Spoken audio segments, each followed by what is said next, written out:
afternoon, everyone, and welcome to Edgewater Health. This is our third series of our Hour of Power for Mental Health Awareness Week. And on behalf of our staff, clients, and our president, Dr. Benita Johnson-Hughes, we welcome to Edgewater Health. Today's presentation will be on substance use prevention, and our two dynamic speakers will be Mike Pearl, our interim director for our addictions program, and Dominique Barty, who's our manager of addictions. And so, obviously, as you know, this is a major issue that affects our community, our families, and it leads to a lot of times to incarceration and other type of issues in the world. So with that being said, I'm going to have these guys come up and give us a more in-depth inside look at addictions. Thank you.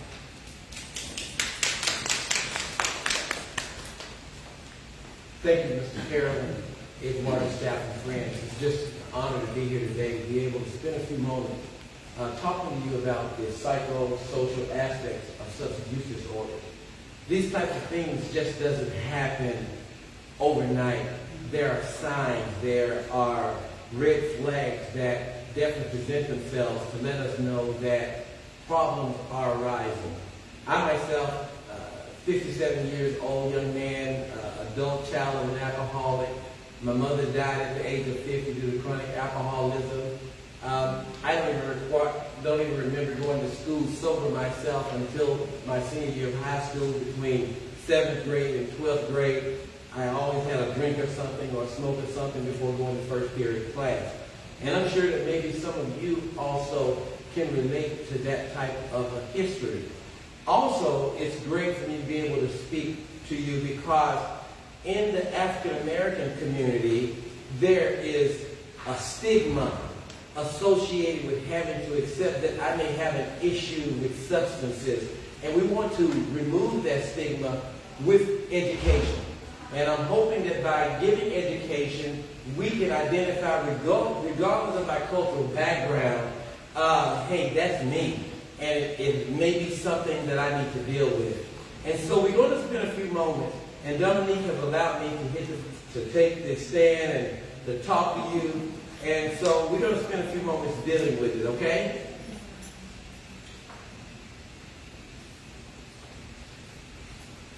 We're going to take a closer look at the interpersonal and societal impact of substance use disorders. We're going to look at the intrapersonal, cognitive, as well as the affective and behavioral aspects of substance use disorders. And in doing so, we will develop a composite perspective on the most impact of impairment resulting from substance use disorders. Now, this first set of terminology I'm showing you really is coming from DSM-4. We're now operating from DSM-5, but I like this verbiage, and so I want to show the transition of some verbiage changes from DSM-4 to DSM-5, but I like this because we used to call it substance abuse and substance dependence. And that terminology is gone now, but I did want to share these definitions with you as we transition. It talks about a maladaptive pattern. What do we mean by maladaptive? Not properly adapting incorrectly.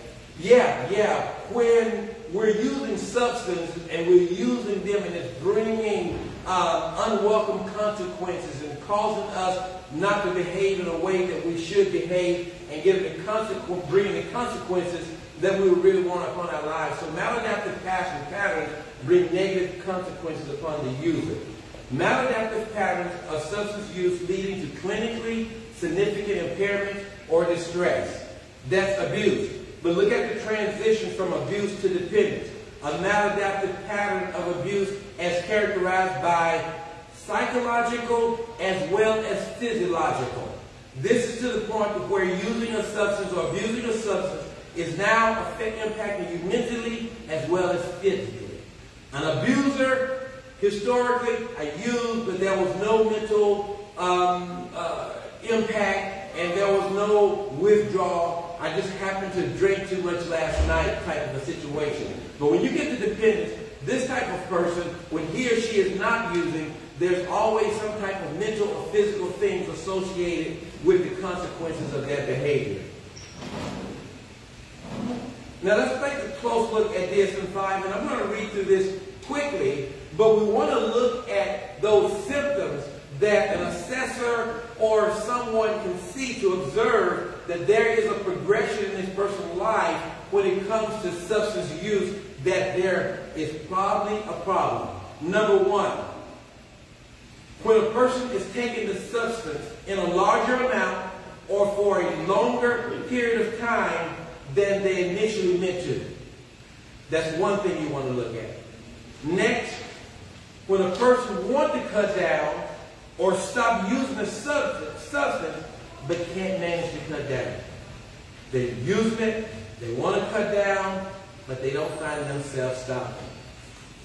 Thirdly, spending a lot of time either getting, using, or recovering from the use of the substance is another red flag.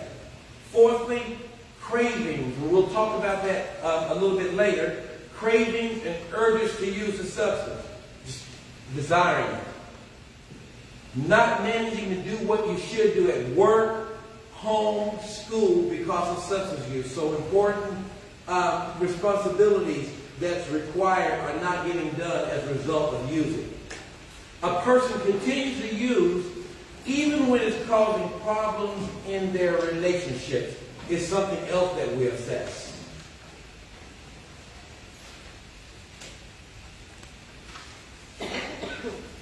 We also look at the fact that there are times when giving up important social, occupational, or recreational activities because of substance use.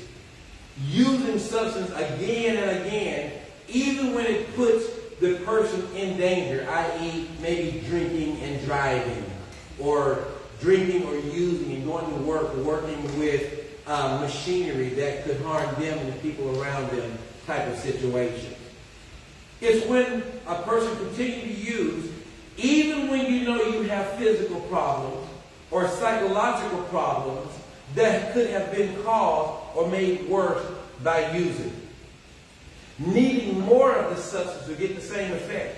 In other words, there's times if drinking 2 beers used to give you a desired effect, but now you need a whole 6-pack. A 6-pack from a 12-pack. 12-pack to a case to get the desired effect. That's tolerance. Or the development of withdrawal symptoms, which can be relieved by taking more of the substance than desired. And that's when a person, when they're not using the substance, they're having some type of somatic issue going on in their bodies because they're not using the drug.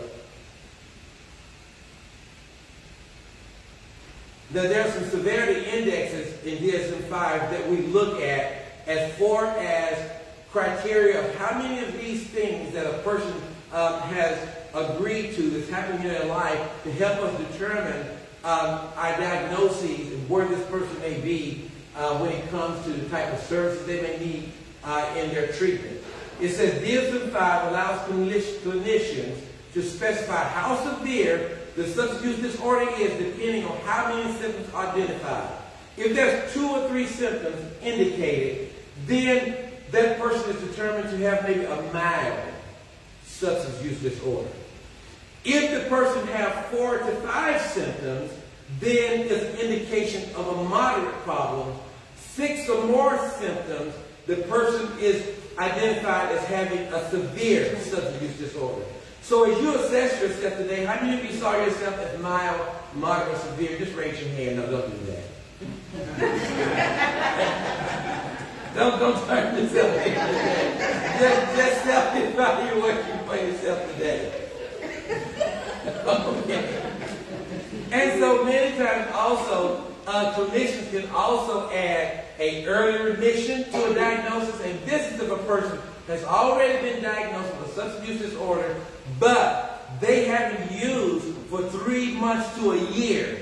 We can say, okay, this person is considered in that early remission stage, okay? And this also determines the level of treatment you want to give a person. Because if you are treating a person that has 2 or 3 symptoms to the same level that you're treating a person that has 6 or more, that person, you may overwhelm that person and you may get a whole lot of kickback because you're over-treating this individual over and above what's really needed. And sometimes that can be a real indicator of why we may get resistance from clients when we're trying to treat them, because we may be trying to give them more than what they actually need. Or also, if a person got 6 or more and we establish a plan that doesn't have enough or as many interventions that should be in the plan. And as well as sustained remission, these are people that have a year or more of not meeting any of the DSM criteria, but they're in maintenance type of therapy, where they just come see you as needed, or they just go seek help as needed, because they pretty much have a good handle on where they are in their process of recovery. Does that make sense? So what we then have, and I want to talk to you for a few moments, there is a vicious circle when it comes to an addiction or a substance use disorder. Pharmacological research has shown that repeated use of drugs, including alcohol, causes changes in the metabolism and the chemical structures of your brain. What happens when a person uses illicit drugs or alcohol, it increases the release of neurotransmitters like dopamine or serotonin, and in some class of drug, norepinephrine or epinephrine. The brain is just totally releasing excessive amounts, and that messes with the chemical balances in your brain and causes a person to then think differently and behave differently. And so the brain chemical structures change. For those that you come across that may be using something like crystal meth, methamphetamines, it totally depletes the body of serotonin. And the smart people tell me in research that it takes the brain about 7 years to recoup a healthy level of serotonin back into the system for that person to function. So when you got people that are addicted to meth, that is one of the hardest drugs for people to recover from. So they definitely need intense service and supervision and follow-up because of that chemical alteration that takes place in the brain. So when you got this brain chemical alteration, plus you add the fact of a risk of withdrawal, because it affects the reabsorption of these neurotransmitters. The brain wants it, the body wants it, and the body is telling you, I want more dopamine, I need more serotonin, I want more. And so the body says, okay, I'll go get you more because I don't want to feel sick. And what we find in a lot of our people, especially those that are addicted to opioids, they're no longer getting high to have fun. They're no longer using to have fun. They're using just so they can feel better. They're using so that they don't have to have diarrhea or abdominal cramps or have all of these things going on in their bodies because they don't want the withdrawal. Plus, on the top of the brain chemical alterations, the risk of withdrawal, now you got cravings going on. The body is telling you that you need it. And I like to equate cravings to emotional memory. How many of you ever heard the term emotional memory? Okay? And so when you start talking about emotional memory, it's when your brain begins to recall you doing something. I like to use the term sex. When you was a virgin, you had never been with a man or a woman, you could look at him and be totally okay. Oh, he looks nice, she looks nice. Ooh, you got a nice buzz. Ooh, she got a nice leg. And just go on about your business. But after you've had that first orgasm, after you've had that first experience, and now you see that person like, oh, you got this emotional memory, you got this craving thing going on. You got your brain saying, hey, dopamine release.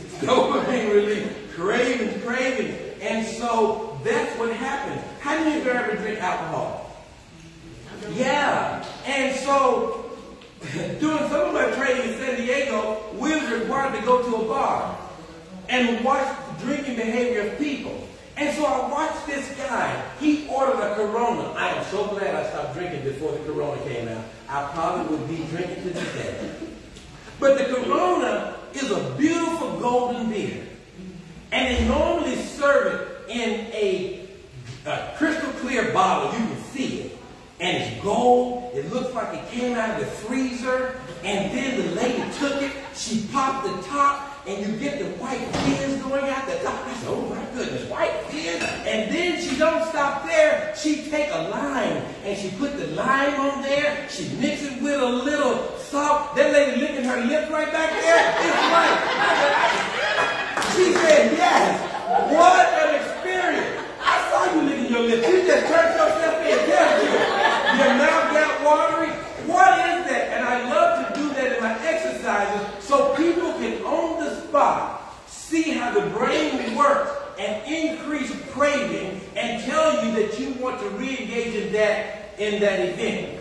You know what that does for us? It causes us to be more empathetic. Because we say, well, why don't you just stop? They can't just stop. Because they got all of these psychological things going on. They got all of these physiological things going.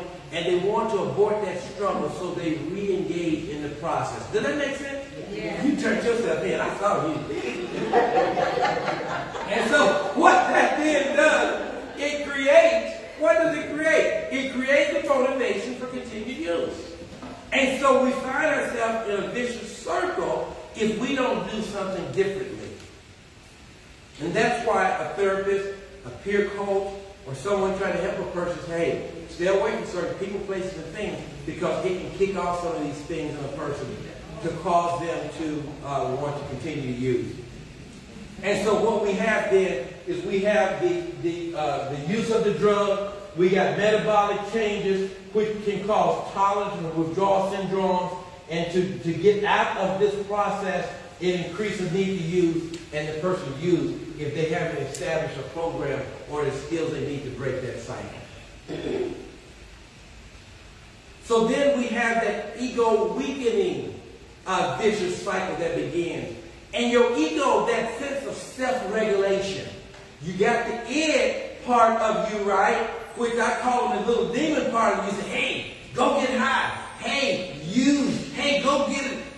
Look. Enjoy life now. You work hard, you stay with party hard. Go and get it. You got the super ego over there that's been to Sunday school and said, don't you do that. Don't you do that. And in the middle, you got the ego that's supposed to balance between the two. Are you understand what I'm saying? That self-regulation piece. What happens to people if in your upbringing or your culture, you haven't had what you would consider an upbringing that would cause you to avoid excessive use of drugs and alcohol, you really don't have the strength over here to balance the id. And so you don't have that self-regulation to tell you just no. I own a recovery home for women. And I have received a young lady that had been doing heroin with her mother since she was 13 years of age, and she is now 24. Her social skills, her life skills, her ability to resist doing drugs and alcohol just was not there. She didn't have a self-regulation to tell her that you should not be doing this. And so when a person continues to use, the ego, the self-regulation part of a person is impacted. Y'all understand what I'm saying? And so repeated use results in permanent cerebral brain damage or temporary impairment. That's the one. Repeated use. The cerebral brain damage / impairment can lead to decreased resistance for continued use. In other words, it's one more for the road. And many times, therapists, especially working with people with substance use disorders, in your assessment, when people know that they get ready to come in treatment, that night before treatment, they go use as much as they can use. They go and do as much as they can do because they're saying, well, I know when I submit myself to treatment, I think I know the accident's base over there. So let me just go and get it tonight. And so they do everything they can. So that first baseline drug filled with everything that CVS sells. And the goal is to then process with new treatment to see if we can see decreases in these things, because they haven't done one more for the road. I'm just telling you now. Have you ever been in the club? Say, girl, come on, let's go on. Hey, dude, let's get out of here. Okay, hey, one more drink. And you just get one more because you know you're getting ready to go. Who done it? Raise your hand. Yeah, you done it. I'm going to tell Mr. Carroll, y'all. Continue erosion of self-ability and confidence wane, leading into increased rationalization. So the person begin to mentally begin to tell themselves why what they're doing is okay. And so they continue to rationalize the behavior. And so that it is using. The ego is weak, so okay, let me go do it. They rationalize. Decreasing ego strength decreases the capacity for self-control. Self-regulation is gone. Loss of regulatory strength leads to what? Increased use. And so that vicious circle continues unless the cycle is broken with intervention of some sort.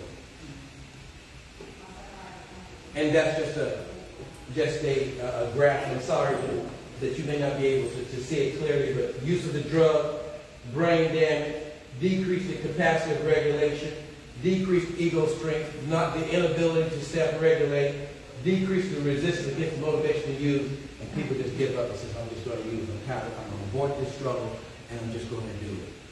And at that point, they're not caring about the consequences. They just got to seek pleasure first. I just got to relieve myself of this struggle. Let me deal with the consequences later. And so then you have the psychic vicious circle related to the effects of substance abuse or other aspects of the mental field. And when this sets in, the person begins to view the future without the substance or loss of the substance they desire as a terrible loss, and can even go into a grieving process as if they've lost a loved one. People do not want to see themselves living life without at least having just one beer, just one blood, just one rock, just one hit. To have to view life like that for this person is horrible. And that's why it's very good somewhere in the treatment process is to have a person write a goodbye letter to their drug of choice. And have them read it in that group session or in that session. And I've literally seen people cry, having to say goodbye to their lover because their lover has never let them down. That lover has never cheated on them. That lover has never hurt them. That lover has always been there to meet that need, so they think. Until they look at the consequences their lover has brought to them every time. But it's just like losing a person for some people. The immediate, instant solution is to abort the struggle and use the substance. And so regression continues down to instinctive behaviors, decreased control, reinforcement of infantile pleasure-seeking behaviors. When a person gets to this point, they'll do anything. I said anything. Have any of you ever seen the movie Requiem of a Dream? You should look at that movie. These are people that are addicted to substance use disorders.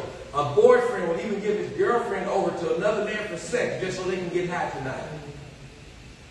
Or they'll put themselves in very crazy situations. I know a young lady now who is in foster care, getting ready to age out of foster care, that we care for at our recovery cafe, where she was left in a hotel with a man so he could sexually mishandle her so that the mom could get high. And so, thank God, DCS took all of those kids and put them in the system to where she no longer have access. But people would do animalistic things just to get high. And we shake our head and we say, oh, that's horrible. But when you're in that situation, it's real for them. Are you understanding what I'm saying? And that's why it's so important that we have empathy. And that we can walk with them in that shoe without being over judgmental. Because at that point, they don't need our judgment, they need our connection. Are you working with me? And which then leads to another experience with the drug, and the process repeats itself over and over and over again. So you use the drug, you get unpleasant feelings, guilt, shame, discomfort, animalistic behaviors, which brings into an increased need of use, and you use the drug. So we have stages. Just doesn't happen overnight. And that's why it's so important that our biopsycho and social assessment, when a person comes in, should be as detailed, as informative as it can be, because it gives you a snapshot of where that person has come from, who's sitting there with you, and it helps you to identify where do I need to go with this person. Because the biopsychosocial can tell you a whole lot. Biological, especially with alcohol. Do you know that if you are a male and that you abuse alcohol, that your male sons and your kids can also, just by the nature of the beast and genetically, are prone to become abusers just like you are? They went out with their friends. They took one drink like their friends. Their friends continued on responsibly, but they're stuck over here all because of genetic makeup that they got from their dad. One could do it, one couldn't. Because the biological cycle, when I was doing treatment in Okinawa, Japan, I saw twins on 2 different occasions. They came through treatment on 2 different times, and ironically, they had the same dad. And I didn't know that until I saw both of them together, and both of them had became chemically dependent to alcohol, and it was a genetic connection to their fathers. They didn't even like their father, but they became just like the man that they didn't like, because they were genetically hooked. And so you have to educate your kids. If you know that you was out and using abuse, you need to educate your kids. I know I told mine, boys, girls, you sit down and talk to them. Hey, you may not be like everybody else because I did you a disservice in my lifestyle. Are y'all understanding? So you can't go to the prom and do like everybody else. You can't go to the club and do like everybody else. It could do you more harm than good. I think you should probably put this education in the school system. It might prevent some stuff. So step 1 is contact. I'm going to hurry up. I know. Don't have much time now. So it's contact, then initial contact wherever it was.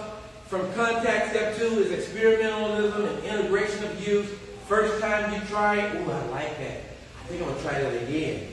Certain drugs you try, ooh, I don't like how that made me feel. You never did try that again. Who did that? You tried something, yeah. You said, oh, I don't like that. But if you stop at the contact, you chose that I don't like how this makes me feel, then I'm not going to do that. And so, but after that first contact, if you say, ooh, I sort of like that, you start experimenting.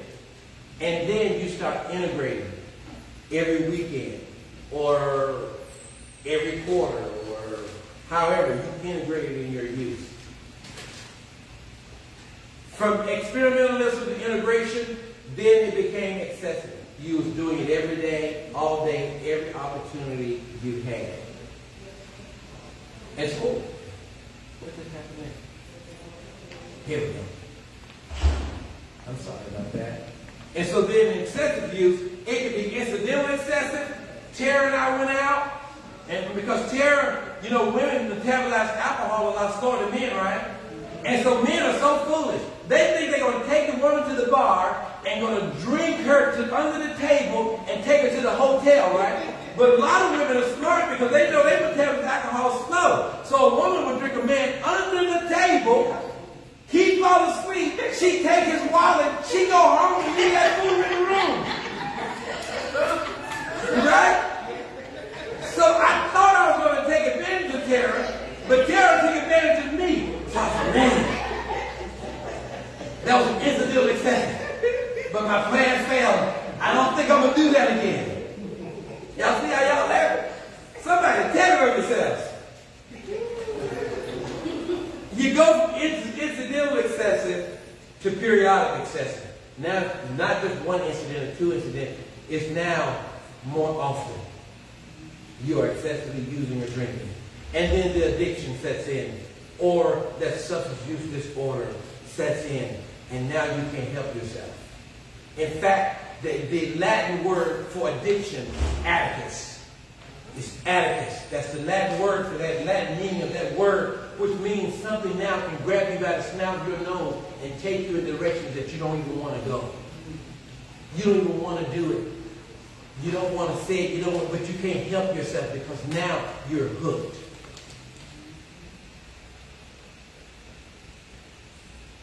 And so, initial contact, I don't like it, just stop. Or there was something about you like you experimented. You experiment, I need to pull off of this. It's not bringing me the type of lifestyle I want. You stop when you integrate it. Once you integrate it, if you continue to become excessively, you're seeing consequences, you're seeing things happen in your life you don't want to, people that you love are divorcing you, or you lost your job, or something has happened, you can choose to stop, or you can return back to just integrate it, or you stay in a stable state of using, and all of a sudden there's total psychological, physiological impacts on your body, and so you go into this state. You either can stop, stay in a stable state, progress at any point. You can return, but a lot of times people stay in a stable state and just go down. And let me tell you something. This has absolutely nothing to do with your social economic status. Some people are addicted, but they're smart enough to keep their job, to support their habit, and they are totally addicted to things, and you will never know because that supports their addiction. I'm talking lawyers, I'm talking judges, I'm talking doctors. I met a doctor that was addicted to opiates, and he was mismanaging the drugs in the pharmacy just so he could get his high. But they eventually found him. He knew that he was found, but he continued to still use until they forced us, okay, if you continue this, you're going to lose your license. And so you're either going to take this Vivitrol or you're going to lose your license. You had an option. He went on the Vivitrol. He found a way to stay away from abusing those drugs and kept his license, kept his job. But it took him having to go through that, all of that crazy stuff. So don't think about the broke person on the corner. Any of us, if we put ourselves in a situation to find ourselves like this, but we have ways of covering it up. Y'all understand what I'm saying? Can I get an amen in the church? So when this physical dependence sets in, right, in the early phases of the dependency, people struggle with normal problem-solving skills. They attempt to adjust to their heavy drinking, and then there's a strong disbelief that a problem even exists. We call it denial. And if you break denial down as an acronym, it's don't even know I'm lying. There's times that people don't even know they're lying to themselves in that early phase because at least I'm not like that. They rationalize. At least I'm not like this. They got a picture of somebody that really has a problem and they don't see that for them in that early stage. The middle phase of the dependency is habitual self-defeating coping mechanism. That's when if I was married to Dominique, I get paid. I said, okay, I'm going out this week, honey, but I'm going to give you my paycheck, but I need to keep 25.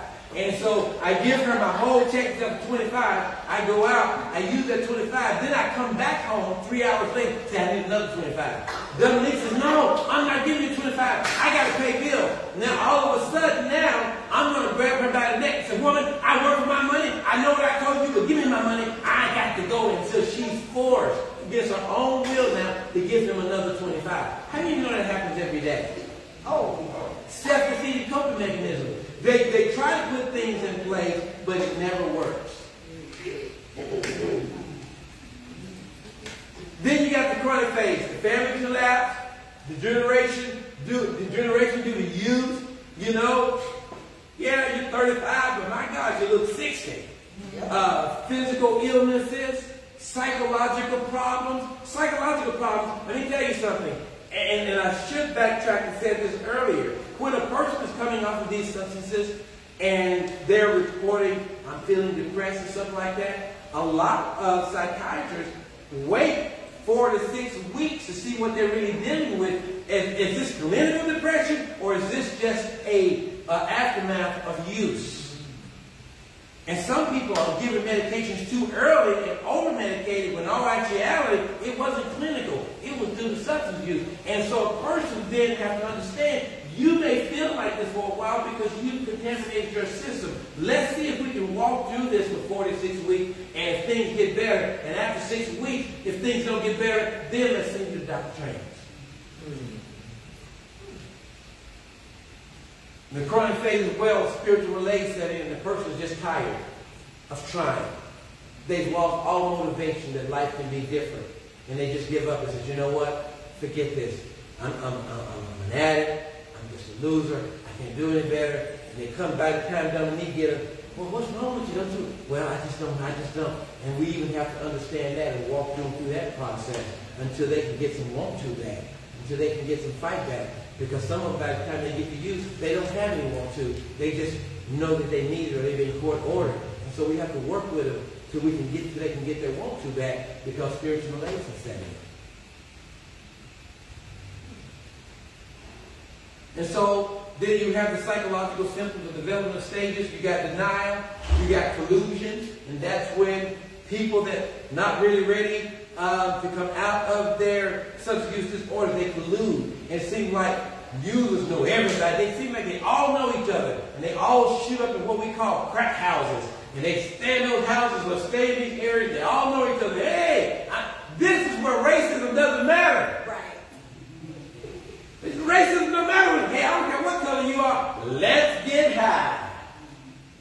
You go in those houses, you have all kinds of people. Got a picture on my phone of a crack house, of which my cousin is probably standing there right now with the nerve to have a vacuum. What do you have a vacuum for? Food, everything all over the floor, just nasty. They don't care. They just want to get high. They collude. They stay with each other. They isolate. Their life is very inconsistent. They have unpleasant feelings of inadequacy. Fear. This is when you got to watch out, is grandiosity. Sometimes people will get you to like them so that you can enable them. And so they present this really nice personality. Oh, you're the greatest counselor, girl. I was waiting on you. I knew I was going to get from heaven today because you showed up. You're the greatest thing since sliced bread. And they're trying to butter you up to get you to like them and be in that space in your life so that you can, hey, that's just Joey. Don't worry about it. Joey, just don't do it again. Okay, I promise I won't do it again. And Joy makes you laugh, make you feel good about yourself, and you enable them because of their personality that they present to you. As well as anger.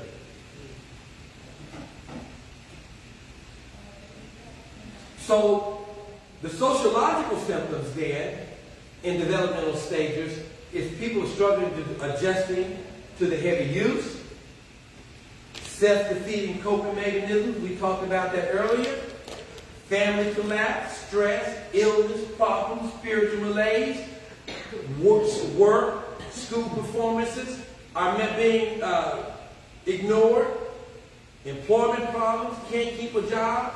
If they're students in school, they're missing class or they're making F's, they're not progressing.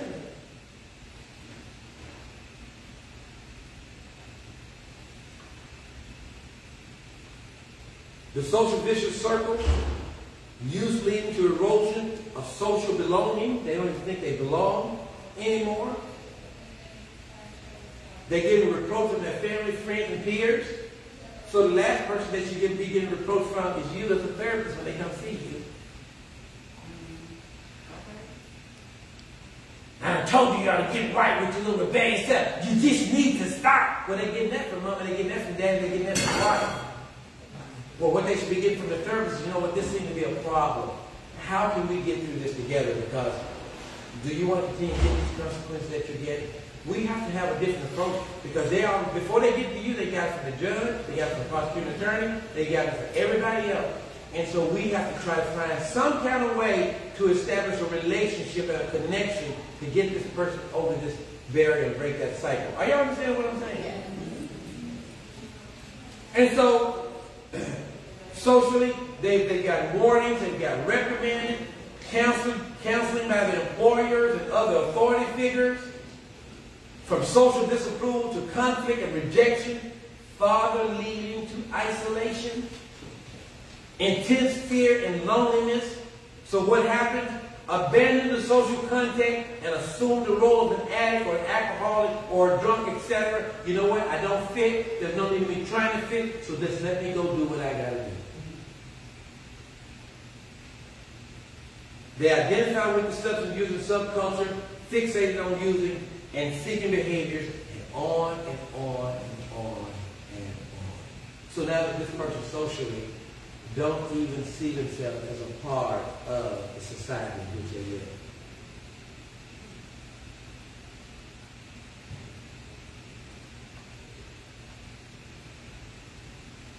So you have the social context of using the drug. You have the social tension and conflicts and dropping out and losing jobs. You have the increased need for the drug and identification with the social role of being an addict. Doesn't matter. I'm just going to use until I die. There's no hope. I can't change. And when you meet one of these people in a one-on-one session, where you get them by themselves and they really make themselves vulnerable, they'll tell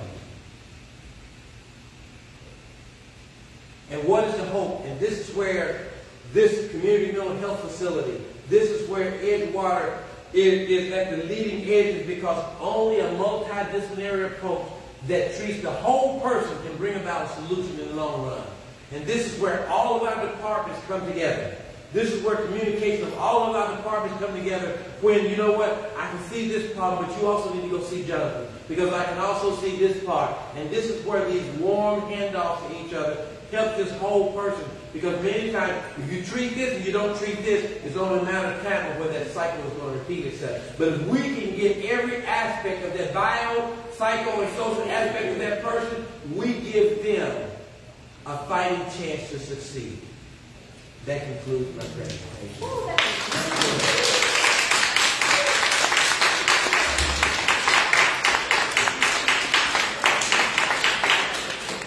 Well, that was a great presentation from my part.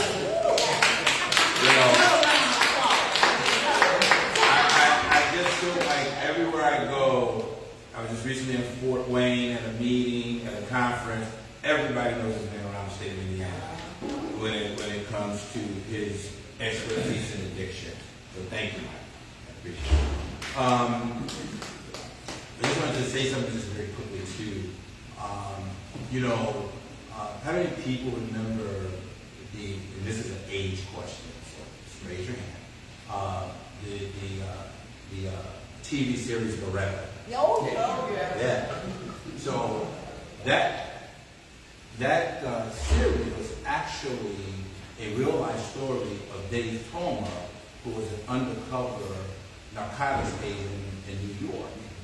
And I actually had the pleasure of working with him when I was working and living in Southern California. And what he would do, he started out his career, he started going around the high schools talking about substance use to high school students. But the only way he would do it is that the school had to have other professionals there to support the kids once they started to tell their story. And so at that time I was a child abuse investigator, and so he would come to the different schools in the area and I would work with Dave. But the one thing he used to say was, and it sticks with me today, and he would say, if you go back, if you try anything one time and you go back to it, you're addicted. No matter what it is. That was his premise when he would work with these kids. Like Mike said, you try something you don't like it, you're either going to go away from it or try to find something else. But if we keep going back to something over and over, it is an addiction, and that's why we go back to it. And so, I got a question. yes. So, what about, what do you say, and what's your perspective as far as them legalizing marijuana and, saying that's okay, but it's all these other drugs that's not okay, but marijuana is okay? That's a very good question. If the medical professional deems that the prescription of the THC in the marijuana is going to do a person a service in their health, and that person can use that prescription as prescribed, that's one thing. But if a person is using, of which that was my drug of choice, by the way, with marijuana, if that person is using it, number one, if it's illegal, if it's excessive, if it's affecting a person's quality of life, if it's causing those maladaptive consequences of a person's life, then it's bad. It's like alcohol is legal, but people can't handle it. Just wait. Marijuana might become legal, but the question is, can you handle it? Are you going to smoke weed and get behind your wheel? Are you going to smoke weed and then start skipping work? Are you going to smoke weed and start physically, emotionally abusing your family? A person has to take an assessment of what is using this drug doing for me as an individual. And so, if Doc prescribes it, I'm not going to touch that profession. Doc think they need it, God bless them. But the person that, even if they're prescribed it, if they take it over and above what they prescribe, it's a problem. Which is why they regulated like opiate drugs, you know. I'm sorry? I said, which is one of the reasons why physicians can't overprescribe opiates. Yes. Even, you know, if you have, actually they give you something totally different, something really mild, like, you know, acetaminophen or something like that, rather than the Tylenol 4s and 5s. Yes. And if you get it, you get one prescription. Yes. Yeah. Yeah. And does that answer your question? Yes.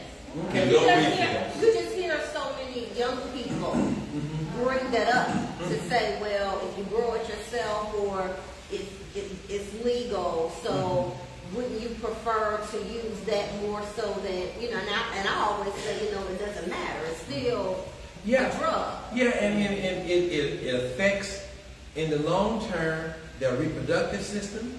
It damages the thyroid system. It has 3 times more nicotine than a regular cigarette. And all of those things that people don't talk about when you start talking about marijuana. And so you just have to look at all of those aspects before you go and start doing it. All of you guys have a survey at your seat. If you can please complete it and turn it in to Latanya or Sandra, that would definitely be great. Again, thank you to Mike Turtle. And that will conclude our program for today. Thank you all for attending.